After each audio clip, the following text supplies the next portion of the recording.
আমরা ফসলের জমিতে বা লাউ, কুমড়া, বেগুন, মরিচ এতে স্প্রে করার কতদিন পরে সেই সবজিটা বা ফসলটা আমরা জমিতে উঠাতে পারবো এবং খেতে পারবো, সেটা এই চিহ্ন দ্বারা কিন্তু আমরা বুঝতে পারি। তো আমরা যদি এই সবুজ কালারে কোনো কীটনাশক যদি আমাদের জমিতে স্প্রে করি, ফসলের জমিতে, এটা স্প্রে করার পরে 7 দিনের মধ্যে আমরা কিন্তু কোনো প্রকার সেই জমির সবজি খেতে পারবো না, বা লাউ খেতে পারবো না, মিষ্টি কুমড়া বা বেগুন খেতে পারবো না। এই যে আমার হাতে দেখছেন যে হলুদ কালার, আমরা যদি হলুদ কালার যদি কোনো কীটনাশক জমিতে স্প্রে করি, তাহলে সেই জমি থেকে 2 সপ্তাহ বা 15 দিনের মধ্যে কোনো প্রকার সবজি আমরা খেতে পারবো না।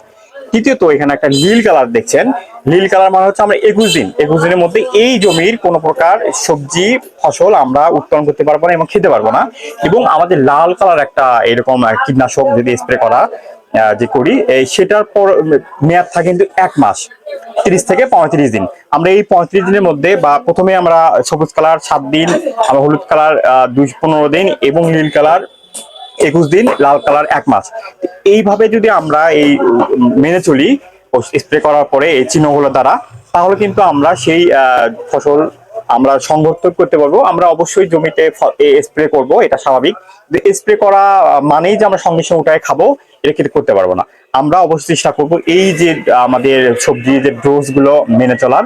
তাহলে হবে কি, আমাদের যে ইদানিং ক্যান্সার হচ্ছে, আমাদের ফুসফুসের আক্রান্ত হচ্ছে, আমাদের চর্মরোগ হচ্ছে এবং আমাদের ফসলের থেকে আমাদের ক্ষতি হচ্ছে শরীরের, সেই ক্ষতি থেকে আমরা রোধ করবো। আসলেও কি আমাদের কৃষক এই সমস্ত নিয়মগুলো কি মানছে? মনে হয় না মানছে। কিন্তু আমরা চেষ্টা করছি, সর্বোপরি আমাদের কৃষককে বলতেছি, আপনারা আপনাদের জমি স্প্রে করার পরে এই নিয়মগুলো মেনে চলবেন।